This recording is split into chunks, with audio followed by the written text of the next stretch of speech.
کتنی لڑکیاں آپ کو ملتی ہیں. تو یہ پردہ یا اس طرح دین کا ہو جانا شادی میں رکاوٹ نہیں بنتا کبھی بھی، بلکہ جو دین کو حاصل کر لیتا ہے، جو دین کو سیکھ لیتا ہے، اس کو تو دنیا بھی مل جاتی ہے، دین بھی مل جاتا ہے، آخرت بھی سنور جاتی ہے، اور دنیا خود بخود بن جاتی ہے.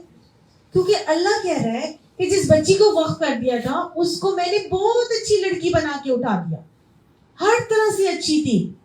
اس کو اللہ نے علم دیا، ذہانت دی، فصاحت بلاغت دی، ہنر دیا. اللہ نے ان کو چن لیا اور کون کون سی صفات سے ان کو متصف کیا، ایسا بنا دیا کہ ہر کوئی چاہتا تھا کہ اس کے ساتھ ان کی ایسوسیشن ہو جائے. ہر کوئی ایسوسیٹ کرنا چاہتا ہے. عزت میں مرتبے پر اللہ نے اس کو رکھا. تو اگر ہم اپنی بچیوں کو دین کے لیے وقف کریں گے، دین کے لیے، دین کو سکھانے کے لیے، ان کو دین پڑھانے کے لیے لے کر جائیں گے، ہم کہتے ہیں کہ 1 سال ہی دے دو اپنی بچی کا، 1 سال ہی دے دو کہ کم سے کم اس کو قرآن ڈیٹیل سے سمجھا دیا جائے، اس کو پڑھا دیا جائے. وہی بچیاں جو دین کو، قرآن کو پڑھنے والی ہوتی ہیں، وہی گھر کو سنبھال کے نکلتی ہیں. وہی اللہ کا وعدہ ہے نا، بقبول حسن وانبتھا نباتا حسنا. جو دین کے لیے آئے گی، جو دین پڑھے گی، کبھی ایسا ہو سکتا ہے کہ اللہ اس کو چھوڑ دے؟ اللہ ذمہ لے لیتا ہے. وہ دنیا بھی بنا جاتی ہے، گھر بھی سجا جاتی ہے، اپنی ذریت بھی سنوار جاتی ہے، لوگوں کی آنکھوں کی ٹھنڈک بھی بن جاتی ہے، اور سب اس کی آنکھوں کی ٹھنڈک بھی ہو جاتا ہے. اس کا سامان اللہ کی طرف سے ہو جاتا ہے. تو اگر ہم اپنی بچیوں کو دین کے لیے لے کر آئیں گے تو ایسا نہیں ہو سکتا کہ ان کی دنیا تباہ ہو جائے. اللہ کا وعدہ ہے کہ اللہ سبحانہ تعالیٰ انبتھا نباتا حسنا، اللہ ان کی بڑی اچھی پرورش کرتا ہے. اور دنیا نہیں ملے گی، کفالت کرنے والا کوئی نہیں ملے گا. نہیں، وَكَفَّلَهَا زَكَرِيَّا، اللہ نے زکریا علیہ السلام کو ان کی کفالت کے لیے بنا دیا، کفیل بنا دیا. حضرت مریم علیہ السلام کو جو وقف کر دیا گیا تھا تو کفالت کس نے اٹھائی؟ حضرت زکریا. اس دور کے نبی کی زیر سایہ وہ آ گئی، کفالت ان کو مل گئی. یہ کیا تھے؟ یہ بیسیکلی ان کے رشتے میں خالو بھی لگتے تھے اور لا اولاد بھی تھے. ان کی کوئی اولاد بھی نہیں تھی. تو ہدایت کا ذریعہ بھی ملا، شفقت اور محبت بھی ملی، اور سب سے بہترین ساتھ ملا جو کسی سے مل سکتا تھا. اللہ ایسے کفالت کے معاملات کرتا ہے. حضرت زکریا علیہ السلام کو ان کا کفیل بنا دیا. حضرت زکریا علیہ السلام کا کفیل بننے کا معاملہ بھی ابھی ہم آگے ہی پڑھیں گے. بہت ہی خوبصورت طریقے سے اللہ تعالیٰ نے جب کوئی دین کے راستے پہ چلنے کے لیے ٹھان لیتا ہے تو اللہ تعالیٰ ایسے لوگوں کے لیے غیب سے مدد فرماتے ہیں. اللہ تعالیٰ ایسے لوگوں کے لیے اپنے فزیکل لاز چینج کر دیتے ہیں. کبھی ایسا ہوا کہ پانی بہ رہا ہے اور اس کے اگینسٹ کوئی چیز چل جائے؟ کبھی ایسا ہوا؟ کبھی ایسا نہیں ہوا نا. جیسے فلو آف واٹر ہے اسی طرف آپ کی چیز بھی فلو کرے گی، بہے گی. ایسے ہی ہوتا ہے. Against the flow of water تو کبھی نہیں کوئی چیز جانتی. تو سارے لوگوں نے جو ہیکل سلیمانی کے خادم تھے انہوں نے یہ مشورہ کیا کہ ہم میں سے اس کو کفالت ملے گی حضرت مریم کی. سب اپنا اپنا قلم پھینکے اس پانی کے اندر، فلو آف واٹر کے اگینسٹ جو قلم چلے گا جس کا، وہ کفیل بن جائے. اللہ مدد کرنے والا تھا اس بچی کا، اس بچی کے لیے اپنی مدد کرنے والا تھا جس نے اپنے آپ کو دین کے لیے وقف کر دیا. اللہ فزیکل لاز چینج کر دیتا ہے. کفالت کس کو دے دی؟ حضرت زکریا نے جیسے ہی قلم ڈالا کہ قلم against the flow of water بہنے لگا. ہر کوئی حیران ہو گیا. نہیں چاہتے تھے کہ وہ حضرت زکریا کو جائے، لیکن بات کو کہہ کے خود ہی پھنس گئے. اللہ کرنے والا ہے جو وہ چاہتا ہے. یفعل ما یرید، وہ چاہتا ہے کرنا، جو چاہتا ہے کرنا وہ کر لیتا ہے. المکر ومکر اللہ واللہ خیر الماکرین. انہوں نے اپنی چال چلی، اللہ نے اپنی چال چلی، اور اللہ سب سے بہترین چال چلنے والا ہے. اب ایسے حضرت زکریا علیہ السلام کو ان کی کفالت مل گئی. اب جب کفالت ملی تو کفالت کرنے والے کے اوپر لازم تھا کہ صرف وہی حضرت مریم کے پاس جا سکتا تھا، اس کے علاوہ کوئی حضرت مریم کے پاس نہیں جا سکتا تھا، کیونکہ عورت تھی، اس کی سیکیورٹی ایشوز تھے، اور ان کے پاس ہر کسی کا فری آمد و رفت نہیں ہو سکتی تھی. پردے کا کانسیپٹ ان کے اندر بھی نظر آ رہا ہے. ٹھیک ہے، کیوں، کیسے نظر آ رہا ہے؟ کلما دخل علیہا زکریا المحراب، جب کبھی داخل ہوتا اوپر اس کے زکریا محراب میں. محراب کون سی جگہ تھی؟ وہ محراب نکلا ہے لفظ حرب سے. حرب کہتے ہیں جنگ کرنے کو. ٹھیک ہے، تو وہ جگہ جہاں پر وہ رہتی تھی، یا محراب اس کو کہتے ہیں نا جہاں پر شیطان سے جنگ کی جا رہی ہے. وہ وہاں پہ بیٹھی ہیں، فل ٹائم انوالو ہیں، اللہ کے ذکر اذکار میں مشغول ہیں، دین سیکھنے سکھانے کا کام ہو رہا ہے، تو وہاں پہ شیطان کتنا حملہ آور ہوتا ہوگا. تو اس لیے اس جگہ کو محراب کہا جا رہا ہے کہ جب بھی حضرت زکریا ان کے حجرے میں آتے، جس کو اللہ محراب کہہ کے مخاطب کر رہا ہے، تو حضرت زکریا علیہ السلام ہی آ سکتے تھے اور کوئی نہیں آ سکتے تھے. ان کے پاس سب کا فری مکسنگ منع تھی. وجد عندها رزقا، پایا نزدیک اس کے رزق. جب وہ جاتے دیکھتے وہاں پر رزق پڑا ہے. وہ کیوں جاتے تھے وہاں پر؟ ان کی ضرورتوں کو پورا کرنے، کھانا پانی دینے کے لیے جاتے تھے. لیکن جب وہ جاتے تھے دیکھتے تھے وہاں پر تو رزق آلریڈی پہلے سے پڑا ہوا ہے. تو وہ سوچنے لگے میرے علاوہ یہاں کوئی آتا نہیں ہے، کون آتا ہے ان کو رزق دینے کے لیے؟ یہ کھانا کون رکھ جاتا ہے؟ یہ پھل کون رکھ جاتا ہے؟ بے موسم کے پھل پڑے ہوتے تھے.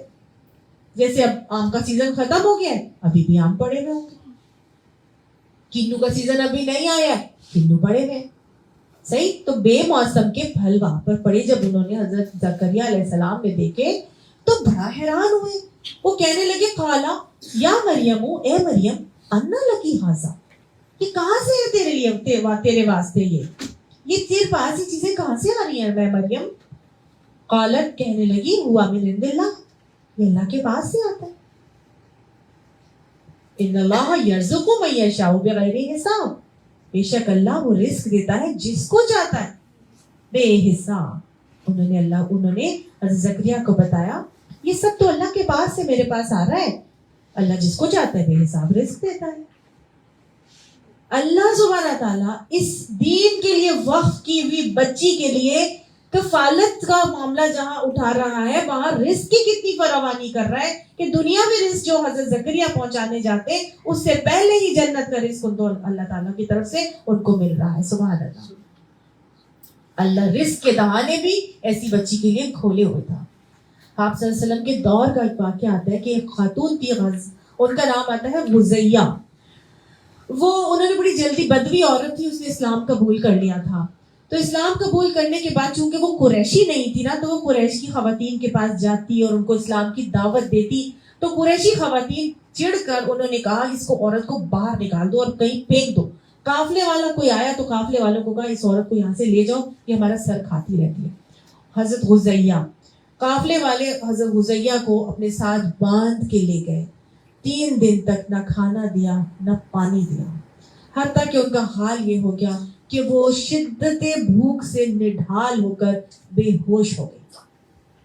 بے ہوش پڑی ہوئی تھی کہ قافلہ نے کہیں قیام کیا ہوا تھا، اور وہ بالکل بے ڈھال بے ہوش تھی کہ اللہ کی طرف سے ان کو ایک چیز محسوس ہوئی اور انہوں نے دیکھا تو پانی تھا اور انہوں نے خوب پانی پیا. And she was in Hare dream. وہ سو رہی تھی، بے ہوشی کی حالت میں تھی، اللہ کی طرف سے ان کو پانی دیا گیا اور انہوں نے جی بھر کے پانی پیا. اور جب وہ پانی پی لیا تو وہ تر و تازہ ہو گئی. اب جب وہ سو کے اٹھی تو شی واز فریش. اب جو قافلے والے تھے انہوں نے کہا یہ ہمارا پانی چوری کر کے پی گئی ہے. انہوں نے تو یہی سمجھنا تھا کہ یہ تو پانی چوری کر کے پی. انہوں نے جا کے اپنے پانی اور ہر چیز کا جو جائزہ لیا تو ساری چیزیں پوری تھی. پھر انہوں نے جا کے حضرت غزیہ کو پوچھا تم اتنی فریش کیسے ہو؟ تو انہوں نے پھر بتایا کہ مجھے اللہ تعالیٰ نے پانی پلایا ہے. سبحان اللہ. اور ان کی اس بات سے پورا قافلہ مسلمان ہو گیا. اللہ سبحانہ تعالیٰ اپنی راہ میں نکل آنے والوں کے لیے رزق کے ایسے ہی دہانے کھولتا ہے. رزق کی ایسی ہی فراوانی کر کے کرتا ہے.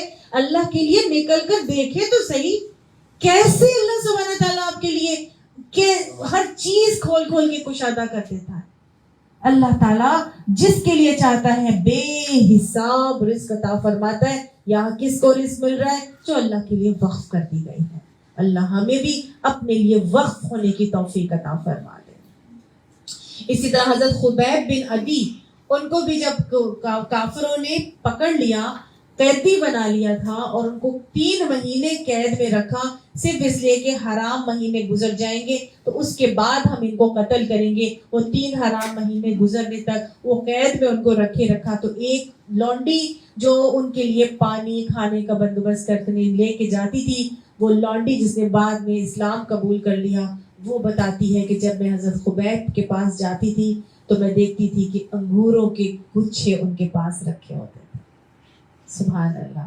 حضرت خبیب کو بعد میں شہید کر دیا گیا تھا، لیکن حضرت خبیب کے ساتھ بھی اللہ سبحانہ تعالیٰ جنت کا رزق ان کو پہنچا رہا ہے. ہنالک دعا زکریا ربہ، اسی وقت اسی موقع پر حضرت زکریا علیہ السلام نے پکارا اپنے رب کو. حضرت زکریا نے جب یہ دیکھا کہ کیسے غیب کے خزانوں سے اللہ تعالیٰ اس بچی کو بند کمرے کے اندر رزق دے رہا ہے، تو اللہ سبحانہ تعالیٰ تو کچھ بھی کر سکتا ہے. فوراً دل سے دیکھ کر ان کو رشک آیا، اور رشک آتے ہی انہوں نے اللہ تعالیٰ سے دعا کر چھوڑی. حضرت زکریا علیہ السلام نے، یاد رکھیے گا رشک 2 معاملات میں جائز ہے. حدیث میں آتا ہے کہ ایک یہ کہ جس کو اللہ تعالیٰ نے بیرا ڈھیر علم دیا ہو قرآن و حدیث کا، اور وہ صبح و شام اس علم کو لوگوں میں پھیلا رہا ہو، اس شخص کے اوپر رشک کرنے کی اجازت ہے. اور وہ شخص دوسرا جس کو اللہ تعالیٰ نے ڈھیر مال دیا ہو اور وہ صبح و شام اللہ کی راہ میں اس مال کو خرچ کر رہا ہو. صرف ان 2 لوگوں پر آپ رشک کر سکتے ہیں، اور رشک کر کے اللہ سے دعا کر سکتے ہیں، اللہ مجھے بھی اولاد دے اور مجھے بھی رزق دے، مجھے بھی علم دے، تاکہ میں اس کو صبح شام لوگوں تک پہنچا سکوں. باقی اگر آپ کسی سے جیلسی میں آ کے کریں گے تو وہ یا پھر دنیاوی چیزوں کو دیکھ کے کریں گے، اس کی اجازت ہمارے دین ہمیں نہیں دیتا. انہوں نے کس چیز کے بارے میں رشک کیا تھا؟ کس چیز کے بارے میں رشک کیا تھا؟ دنیا کو دیکھ کے کہ اتنا رزق مل رہا ہے تو میں بھی رزق مانگ لوں. نیکی کو دیکھ کر اللہ تو اتنی نیک بچی کے لیے ایسا معاملہ کر رہا ہے کہ تو اپنے غیب کے خزانوں سے اس بچی کو بند کمرے میں رزق دے رہا ہے، تو اللہ تو کچھ بھی کر سکتا ہے. تو اللہ کل شیء قدیر ہے. تو لہٰذا دعا کیا مانگی؟ وہ دعا مانگی جس کی ان کو اشد خواہش تھی. اور وہ کون سی دعا ہو سکتی تھی؟ اولاد کی، کیونکہ ان کے پاس اولاد نہیں تھی. اور اولاد بھی اس عمر میں مانگ رہے ہیں، جبکہ آگے ہم جب پڑھیں گے سورہ مریم، اس میں آتا ہے کہ اللہ انی بہانہ لازموں کہ مجھے تو بڑھاپا آ گیا ہے اور بڑھاپے سے میری ہڈیاں بھی سوکھ گئی ہیں، اور میری بیوی بھی کیا ہے؟ آخرن بانجھ ہے. بیوی بھی بڈھی ہے، بانجھ ہے، میں بھی سوکھ گیا ہوں. لیکن اللہ تو غیب کے خزانوں سے سب کچھ کر سکتا ہے. مانگ کیا رہے ہیں؟ قالا ربی حب لی، اللہ مجھے گفٹ دے دے، اللہ مجھے گفٹ دے دے. جسے کہتے ہیں نا ہبا کرنا، ہبا کیا ہوتا ہے؟ گفٹ ہوتا ہے. تو ربی حب لی، اللہ گفٹ دے دے مجھے، من لدن کا اپنے پاس سے، ذریۃ طیبۃ. سبحان اللہ، ایک اولاد بھی نہیں ہے، مانگ کیا رہے ہیں؟ پوری نسل میں وہ جو طیب ہو، پاکیزہ ہو. سبحان اللہ، یہ ہے نبوی فراست. ہم تو ظاہر کو دیکھ کے کہتے ہیں بس وہی دعا مانگو جو نظر آ رہی ہے. ہم اللہ کی ذات پہ توکل ہی نہیں کرتے، ہمیں اللہ کی صفات پر یقین کامل ہی نہیں ہے. ان کو جب دیکھا، ان کو فوراً نبوی فراست سے سمجھ میں آ گیا کہ ان اللہ علی کل شیء قدیر، جو یہ کر سکتا ہے کہ بند کمرے میں دے سکتا ہے، وہ مجھے اس بڑھاپے میں اولاد کیوں نہیں دے سکتا؟ وہ میری بیوی کو صحیح کیوں نہیں کر سکتا؟ میری بیوی بانجھ ہے، کوئی اولاد نہیں ہوتی، اس کا کن ہوگا، کلمہ کن ہوگا. فیکون ہو جائے. اللہ کے تو حال میں سب چیزیں. اور ایک جگہ آتا ہے کہ ولم اکم بدعائک ربی شقیا، کہ اے اللہ میں اپنے رب میرے رب میں تجھ سے مانگ کے کبھی نامراد نہیں رہا. پورے توکل، پورے وثوق، پورے یقین کے ساتھ دعا کون سی مانگ رہے ہیں؟ ذریتن طیبتن کی، پاکیزہ اولاد دے، اولاد بھی، اولادوں کی اولاد، نسل صالح دے دے اللہ نے مجھے. یہ ہے وہ نبوی فراست. اللہ ہمیں ایسا ایمان عطا فرمائے، ایسا یقین اور توکل عطا فرمائے کہ ہمیں اللہ کی ذات، اس کی صفات پر کامل یقین ہو. اور اس وثوق اور توکل سے جب مانگتے ہیں دعا تو پھر اللہ سبحانہ تعالیٰ چھوڑتا نہیں ہے. ساتھ ہی کہہ رہے ہیں کہ انکا سمیع الدعاء، بے شک تو دعا کو سننے والا ہے. اللہ کے صفاتی ناموں کے ساتھ جب پورے توکل اور وثوق اور یقین کے ساتھ نیکی یا ہدایت یا دین میں کسی کام کے لیے دعا مانگی جاتی ہے تو اللہ سبحانہ تعالیٰ رد نہیں کرتے. یہ نبی کی دعا ہے، یہ وہ دعا ہے جس کے لیے جو مقبول ہوئی تھی، جو قبولیت کے درجے پر پہنچی تھی. دعائیں مانگیں، اللہ سے وہ دعائیں مانگا کریں جو انبیاء کی دعائیں ہیں، وہ قبولیت کے درجوں پر پہنچی ہیں. انشاءاللہ جب پورے وثوق، پورے یقین سے ہم وہ دعائیں، نبیوں کی دعائیں انہی زبانوں میں مانگیں گے جو اللہ نے قرآن میں ہمیں بتا دی ہیں تو انشاءاللہ اللہ ہماری بھی دعائیں قبول کریں گے. جیسے ہی انہوں نے دعا مانگی اللہ کے صفاتی ناموں کے ساتھ ہدایت اور نیکی اور نیک صالح اولاد کے لیے مانگی، فنادتہ الملائکہ، بس پکارا اس کو ملائکہ نے، فرشتوں نے اسی وقت پکار دیا، اللہ کی طرف سے فوراً جواب آ گیا. ایسے قبول کرتا ہے اللہ سبحانہ تعالیٰ دعا. اور وہ ہوا قائم، اور وہ کھڑا تھا. زکریا کہاں کھڑا تھا؟ جو صلی فی المحراب، وہ محراب میں ہی نماز پڑھ رہا تھا. حضرت زکریا علیہ السلام محراب میں جب نماز پڑھ رہے ہیں اسی وقت محراب میں تو گئے تھے. تو گویا اللہ سبحانہ تعالیٰ سے جب حاجت کی نفل پڑھ کے دعا مانگی جاتی ہے، قائم یصلی، وہ کھڑے تھے نماز کی حالت میں. تو جب نماز سے حاجت پڑھ کے بھی اللہ دعا مانگتا ہے، دعا سے اللہ سے دعا مانگی جاتی ہے تو اللہ تعالیٰ دعائیں قبول کرتے ہیں. اور نبیوں کی دعائیں قبول ہوئی، نبیوں کی ہی دعاؤں کو مانگا جائے، نیکی کے لیے دعائیں مانگی جائیں، اللہ کے صفاتی ناموں کے ساتھ مانگی جائیں، پورے توکل یقین سے مانگی جائیں، اللہ دعائیں ضرور قبول کرتے ہیں. اب فوراً ہی اللہ کی طرف سے جواب آ گیا. فرشتوں نے ندا دی. یہ کون سے فرشتے تھے؟ حضرت جبرائیل علیہ السلام. ان اللہ، یہ کہ اللہ یبشرک بیحییٰ، تمہیں خوشخبری دیتا ہے یحییٰ کی. سبحان اللہ، اللہ نے اسی وقت دعا کو قبول کیا. یحییٰ علیہ السلام کی جو کہ بیٹے ان کے ہوں گے اس کی خوشخبری دے دی، اور یہ بھی بتا دیا کہ وہ یحییٰ کیسے ہوں گے. مصدقا، تصدیق کرنے والے ہوں گے، بکلمۃ من اللہ، اللہ کی طرف سے آئے ہوئے کلمے کی تصدیق کریں گے. اللہ کی طرف سے کون سا کلمہ آیا تھا حضرت یحییٰ کے ساتھ جس کی انہوں نے تصدیق کی تھی؟ حضرت زکریا علیہ السلام حضرت مریم علیہ السلام کے کیا تھے؟ خالو. حضرت زکریا کے جو بیٹے ہوئے یحییٰ، وہ حضرت مریم کے کیا بنے؟ Cousin, first cousin. حضرت مریم کی جو اولاد ہوئی ان کا کیا نام تھا؟ عیسیٰ. عیسیٰ علیہ السلام کون تھے؟ کلمہ کن سے پیدا ہوئے تھے اللہ کے. کلمۃ من اللہ کون ہوں گے؟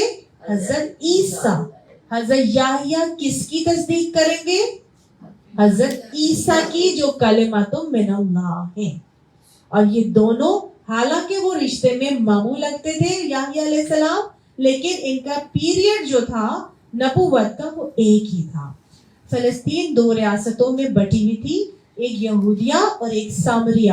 یہودیہ اور سامریہ میں دونوں علیحدہ علیحدہ نبی اپنی تبلیغ کر رہے تھے.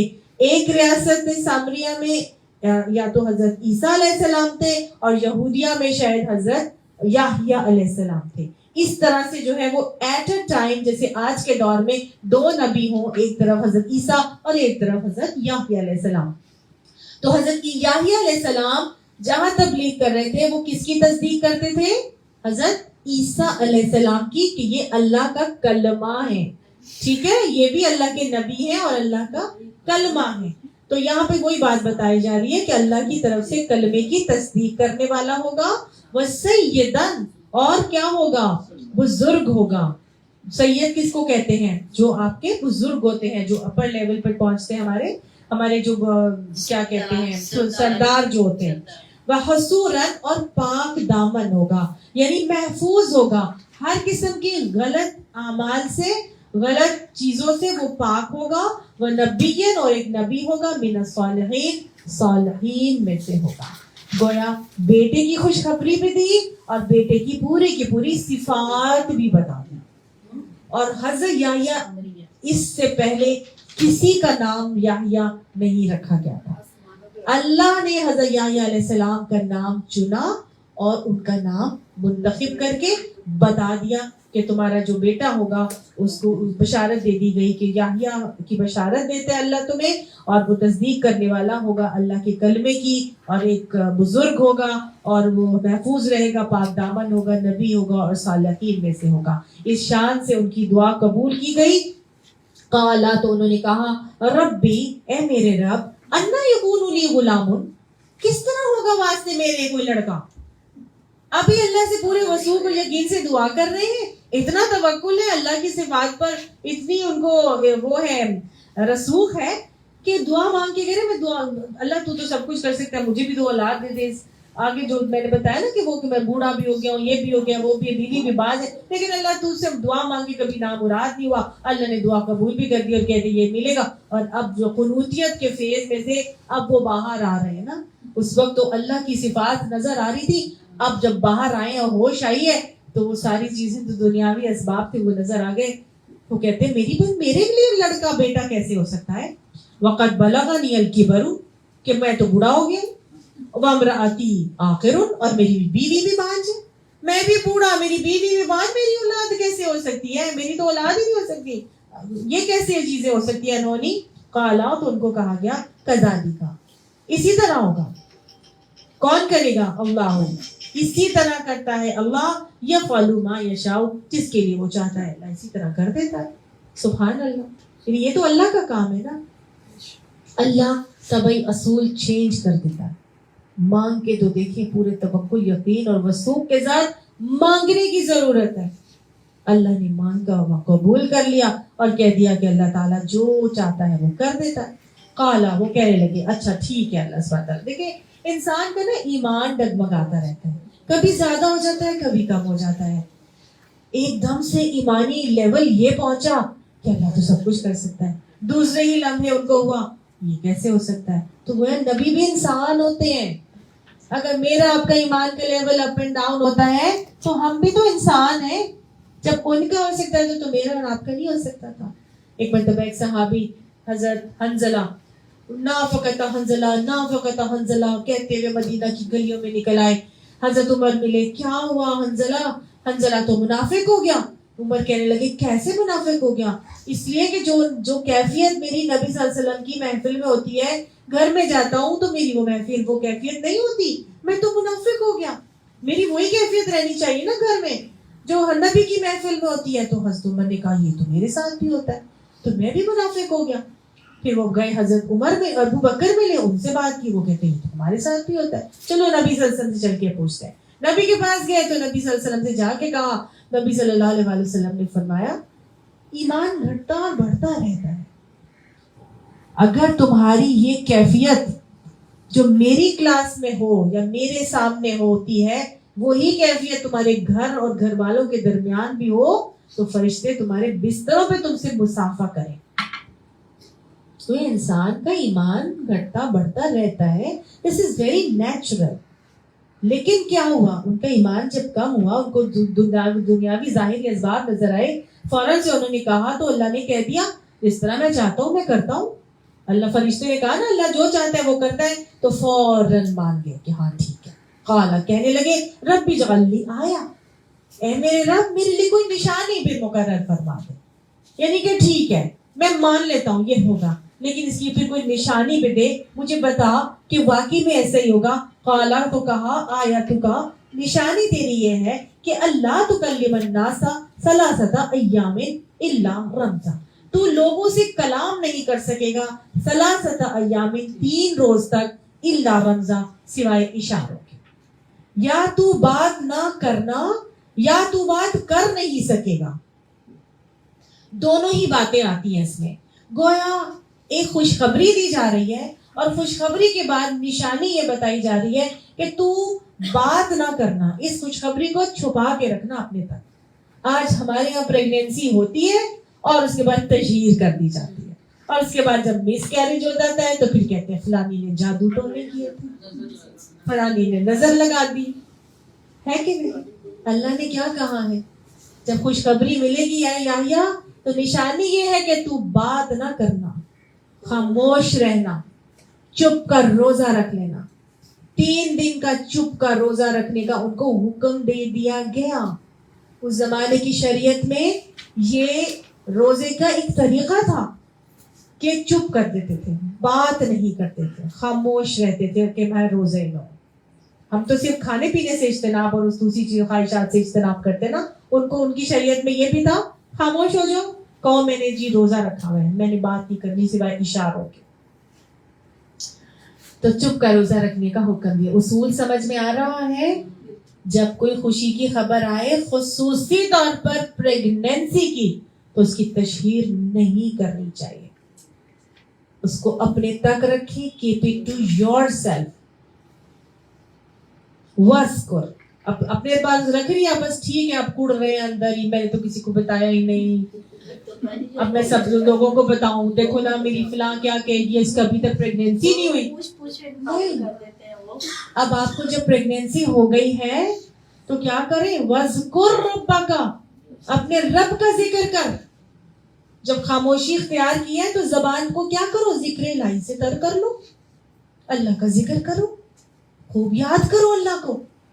کتنا کرو, کثیراً بہت زیادہ, اللہ کا کثرت سے ذکر کرو. وَسَبِّحْ اور تسبیح بیان کرو, کب کب, بالعشی یہ رات کو, والابکار اور صبح, صبح و شام اللہ کی تسبیح بیان کرو.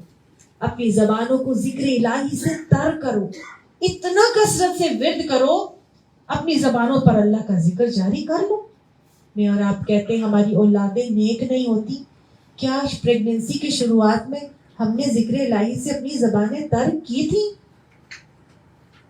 ہم تو بیٹھتے ہیں ویڈیوز لگا کے بیٹھ جاتے, مجھ سے کچھ کیا نہیں جاتا, مجھے وامٹنگ ہوتی ہے, مجھ سے کچھ کھایا نہیں جاتا, اور تو اور ذرا سا ہوش آئی تو ٹی وی لگا کے بیٹھ گئے.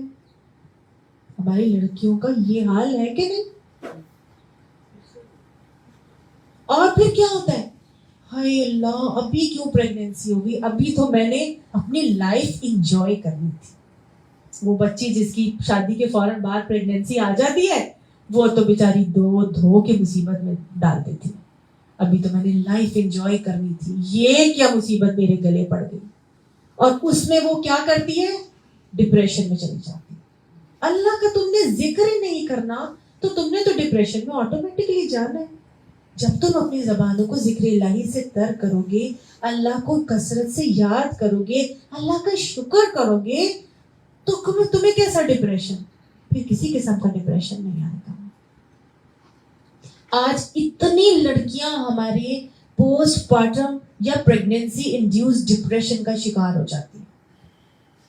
اب وہ اسی لیے, پہلے نہیں ہوتا تھا ایسے, اب بہت زیادہ یہ چیز سننے کو مل رہی ہے کہ میری بیوی جو ہے وہ پوسٹ پارٹم ڈپریشن میں چلی گئی, اس کو پریگنینسی میں ڈپریشن ہو گیا. یہ اسی لیے ہوتا ہے کہ جب اللہ کا ذکر پریگنینسی میں نہ کیا جائے تو الٹیمیٹلی انسان ڈپریشن کا شکار ہو جاتا ہے. تو کیا کرنا ہے, وَسَبِّحْ بِالْعَشِيِّ وَالْأَبْكَارِ, صبح شام اللہ کی تسبیح بیان کریں. آج تو لوگ کہتے ہیں سورہ یوسف پڑھا کرو, بچہ بہت خوبصورت ہے. ہے نا. آپ سورہ یوسف ہی پڑھ لیں, کم سے کم اللہ کو یاد تو رکھیں. آپ جو پڑھیں گے پریگنینسی میں, وہ بچہ آپ کا ڈیولپ ہو رہا ہے وہ سب سنے گا. بچے کی تربیت کب سے کرنی ہے؟ جب وہ گود میں آئے گا؟ نو, جب وہ حمل ٹھہرے گا, اس سے بھی پہلے سے. ہم پڑھ چکے ہیں نا کہ اللہ تعالیٰ نے کیا کہا تھا, جب رمضان کی راتیں آئیں گی تو وابتغوا الیہ, اللہ کی جو اللہ نے تمہارے ما کتب اللہ لکم, جو اللہ نے تمہارے لیے لکھ دیا رزق, اپنی بیویوں کے پاس جاتے ہو تو وہ رزق ان راتوں میں حاصل کرنے کی کوشش کرو. اولاد کو حاصل کرنا اللہ نے کن آیات کب اتاری؟ رمضان کی راتوں میں. اس وقت اسپرچولی آپ کیا ہوتے ہیں؟ اسٹرانگ ہو جاتے ہیں. اللہ سے کنیکشن, ہمارا بانڈ اسٹرانگ ہو جاتا ہے. تو کیا ہوتا ہے, وہ جینز ویسی بن جاتی ہیں, آپ کے بچے میں وہ چیزیں آنا شروع ہو جاتی ہیں. تو بچے کی تربیت کب سے ہو رہی ہے؟ جبکہ آپ کا حمل ٹھہرا بھی نہیں ہے. حمل ٹھہرے گا تو کیا دعائیں کرنی ہے؟ اللہ کے لیے وقف کرنے کی نیت کرنی ہے, دے دینا ہے, سوچ لینا ہے کہ اللہ تیرے کام کا بنا لے, اللہ اپنے کام کے لیے ان کو چن لے, اللہ مجھے جتنا اختیار ہوگا میں کروں گی, باقی تو نے ان کو اپنے لیے چن لینا ہے. ہمارا تو یہی کام ہے نا کہ ہم بچوں کو اچھا تربیت کر کے پڑھا لکھا کے اس قابل بنا دے, باقی صرف دعائیں ہیں جو ہم نے اپنی اولادوں کے لیے کرنی ہے. ٹھیک ہے, تو یہ رویے, یہ طریقے بتائے گئے. اور پھر اس کے بعد یہ کہا کہ جب پریگنینسی ٹھہر جائے تو کیا کرو؟ پریگنینسی ٹھہرنے کے بعد خاموشی اختیار کرو. ساری دنیا میں تشہیر کرنے کی ضرورت نہیں ہے, اپنی زبانوں کو ذکر الہی سے تر کر لو, ہر قسم کے ڈپریشن سے خود بخود بچ جاؤ گے. اور جو پڑھ رہے ہوگے, جو زبان ذکر کر رہی ہوگی, وہ بچہ سن رہا ہوگا, آٹومیٹکلی بچے کو پھر گانے نہیں اچھے لگیں گے, بچے کو کیا اچھا لگے گا؟ اللہ کا ذکر اچھا لگے گا, قرآن اچھا لگے گا. بچے کو وہی چیزیں اچھی لگیں گی جو وہ ماں کی زبان سے اپنے اس میں حمل میں سنتا رہا تھا. اس قالت الملائکۃ, جب کہا فرشتوں نے, یا مریم, اے مریم, ان اللہ اصطفاکی, بے شک اللہ نے تجھے چن لیا ہے. اب مریم علیہ السلام کو جب فرشتوں نے کہا کہ اے مریم, اللہ نے تجھے چن لیا ہے, وہ طہرکی, اور تجھے پاک کر دیا ہے, واصطفاکی علی نساء العالمین, اور تجھے ساری اور دنیا کی عورتوں کے اوپر چن لیا. فرشتوں نے کہا کہ اللہ نے تجھے چنا, نہ صرف تجھے چنا بلکہ تجھے پوری دنیا کی عورتوں کے اوپر ترجیح دے کر چنا ہے. اور ترجیح دے کر چننے میں پھر ایک اور چیز بھی ہے, جو وطہرکی, تجھے پاک کر دیا. تو گویا جو چنے گئی عورتیں ہوتی ہیں, جن کو اللہ تعالیٰ چن لیتا ہے, ان کو پھر سب سے پہلا کرنے کا کام کیا ہے کہ وہ پاکیزگی کا اہتمام کریں, وہ پاک رہا کریں. کس چیز کو پاک کرنا ہے؟ صرف جسم کو پاک کر لوں؟ اپنے جسم کو پاک کریں ظاہری گندگی سے, اپنے لباس کو پاک کریں ظاہری گندگی سے, تفاخر سے پاک, تکبر سے پاک, ریا سے پاک کریں. اپنی نگاہوں کو پاک کریں, اپنی نیتوں کو پاک کریں, اپنی زبانوں کو پاک کریں, اپنے خیالات کو پاک کریں, اپنے مال کو پاک کریں, اپنے رزق کو پاک کریں. صحیح پاکیزگی کا اہتمام کرنا ضروری ہے. اب کوئی اور مخلوق آئے گی جس کو ہم کہیں گے اس کو اللہ نے چن لیا ہے, یا کوئی چنا ہوا ہے؟ ہم میں سے کوئی ہے چنا ہوا یہاں پہ؟ کوئی ہم کسی کو کہیں؟ ویری گڈ, ویری گڈ, چنے ہوئے ہیں تو یہاں پر آئے. الحمدللہ آپ سب کو اللہ سبحانہ تعالیٰ نے قرآن کے لیے, دین کے لیے چن لیا. چن لیا ہے, کتنے لوگ ہیں, کہاں کہاں تک آواز پہنچتی ہے, کون آ کے بیٹھتا ہے؟ جن کو اللہ چن لیتا ہے. تو جب چن لیا ہے اللہ تعالیٰ نے, تو چننے کے بعد کیا کرنا ہے؟ پاکیزگی کا اہتمام کرنا ہے, باوضو رہنا ہے, کپڑوں کا خیال رکھنا ہے, ریا تکبر سے پاک کرنا ہے, نگاہیں, زبان, کان, کھانا, رہنا, ہر چیز ہماری, خیالات تک گندے خیالات اور جذبات سے اپنے آپ کو پاک کرنا ہے. اللہ میں اس کی توفیق عطا فرمائے. اللہ تعالیٰ یہی حکم جب نبی صلی اللہ علیہ وسلم کو چنا تھا تو اللہ نے کہا تھا, یا ایھا المدثر, اے اوڑ لپیٹ کے لیٹنے والے قوم فانذر، کھڑے ہو جاؤ اور لوگوں کو جا کے اللہ کا پیغام سنا کے ڈراؤ برے انجام سے. وَرَبَّكَ فَكَبِّرْ، اور اپنے رب کی بڑائی پاکیزگی بیان کرو. وَثِيَابَكَ فَطَهِّرْ، اور اپنے کپڑوں کو پاک رکھو. یہ تو حکم اللہ نے نبی کو بھی دیا تھا، مجھے اور آپ کو بھی اپنے کپڑوں کو پاک رکھنے کا اہتمام کرنا ہے، باوضو بھی رہنا ہے، اور انشاءاللہ ہر قسم کی گندی چیزوں سے اپنے آپ کو اجتناب کر کے رکھنا ہے. اور پھر اللہ نے ان کو کیا حکم دیا فرشتے کے ذریعے کہ یا مریم، اے مریم اقنتی لربکی، اپنے رب کے لیے فرما بردار ہو جاؤ. جو حکم جب جہاں جیسے جتنا آتا جائے مانتی چلی جاؤ. اپنے رب کے لیے اقنتی کہتے ہیں فرما بردار ہو جانے کو.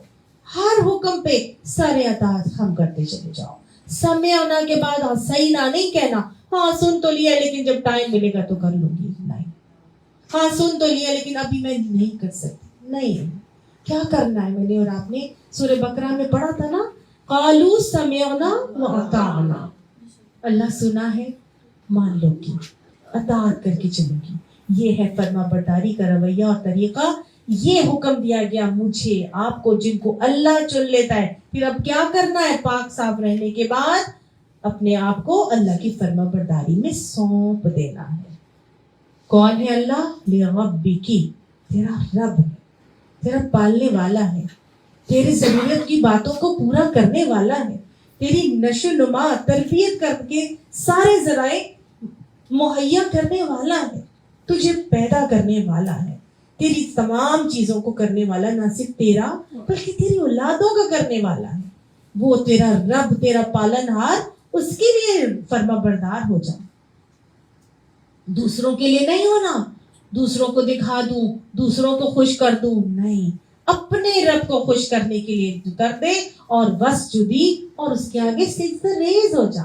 جو گویا پاک چنے جانے والی خواتین کے اگلے کرنے کا کام کیا ہے؟ سجدوں کی کثرت. اللہ تعالیٰ فرماتا ہے وَاسْجُدْ وَاقْتَرِبْ، سجدہ کر اور اللہ کا قرب حاصل کر. اللہ اپنے بندے کے سب سے قریب کب ہوتا ہے؟ سجدے کی حالت. اس لیے چنے جانے والی خواتین نے پھر کیا کرنا ہے؟ اللہ کے حضور کثرت سے سجدے کرنے. حضرت خواب نے پوچھا تھا نا اللہ کے نبی سے، یا نبی میرے اللہ، یا رسول اللہ میرے لیے دعا کریں کہ مجھے جنت میں آپ کا ساتھ مل جائے. حضرت کعب کو حضور صلی اللہ علیہ وسلم نے فرمایا تھا کہ بس پھر تم سجدوں کی کثرت سے میری مدد کرو. تم چاہتے ہو کہ میرا ساتھ ملے تو کثرت سے سجدے کرو. سجدے کب کرتا ہے انسان؟ نماز میں.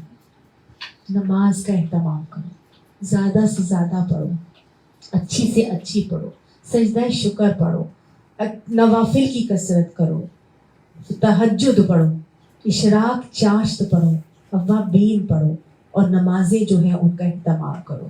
وسجدی، میرے آگے جھکتے رہو، ہر حکم پر سمعنا و اطعنا کر کے کثرت سجود کرو. ورکعی مع الراکعین، اور رکوع کرو، میرے ساتھ ساتھ رکوع کرنے والوں کے ساتھ مل کر رکوع کرو.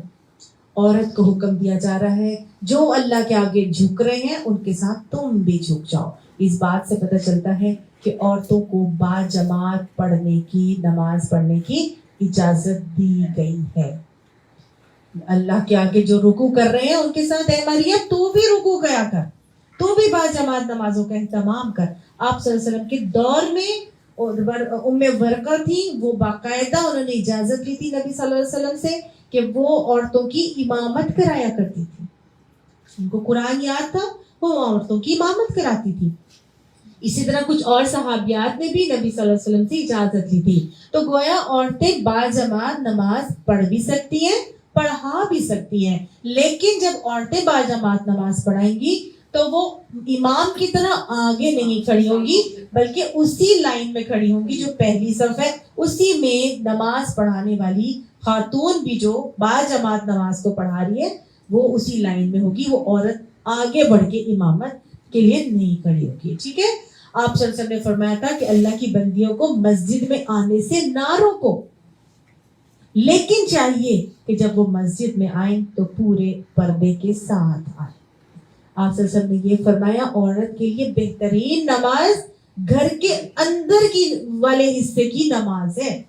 بہترین نماز وہ ہے جو گھر کے اندر والے حصے میں ہے, جہاں کوئی اس کو نہیں دیکھے. لیکن پھر بھی اجازت ہے کہ عورتیں مسجد میں جائیں, بلکہ ان کو تاکید ہے, ان کو منع نہیں کیا گیا, بلکہ اہتمام کرتی ہیں وہ خواتین جو چنی ہوئی ہوتی ہیں, با جماعت نماز کا اہتمام کرنے والی ہوتی ہیں. تو نبی صلی اللہ علیہ وسلم کے دور کے خواتین جو ہے وہ شامل ہوتی تھی, اور جب تحویل قبلہ کا بھی حکم آیا تب بھی خواتین اس جماعت میں شامل تھی. ٹھیک ہے, کہاں کھڑی ہوتی تھی؟ مردوں کے پیچھے جا کے کھڑے ہوتی تھی.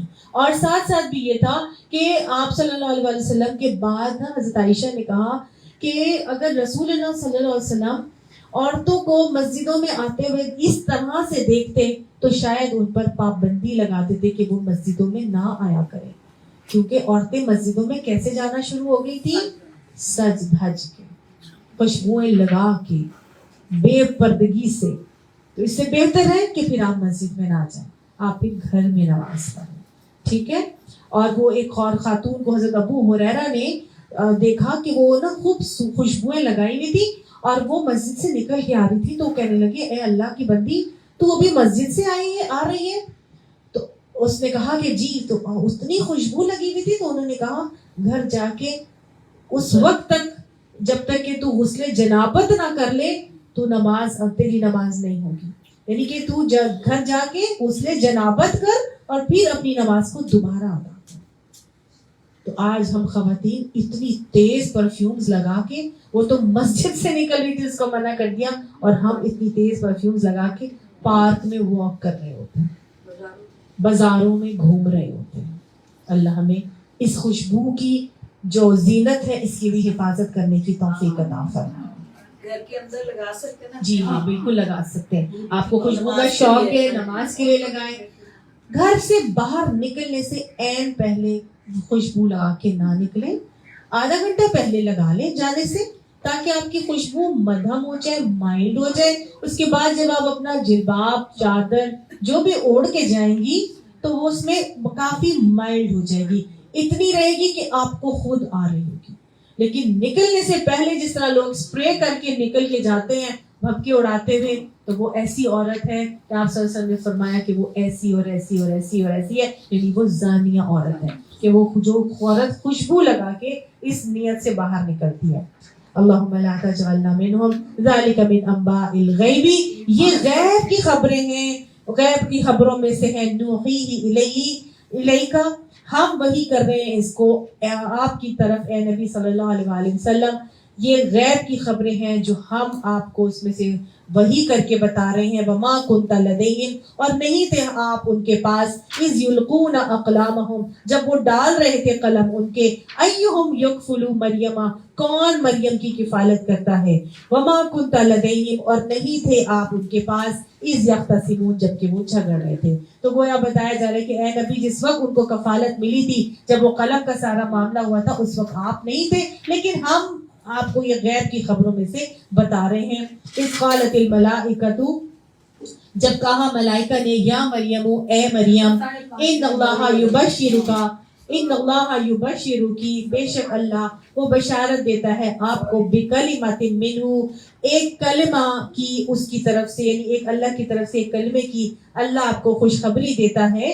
اسمہ المسیح عیسی بن مریم, نام ہوگا اس کا مسیح عیسیٰ بن مریم, وجیہا فی الدنیا والآخرۃ ومن المقربین, وہ وجیح ہوگا, سرداروں میں سے ہوگا دنیا میں اور آخرت میں, اور مقربین میں سے ہوگا.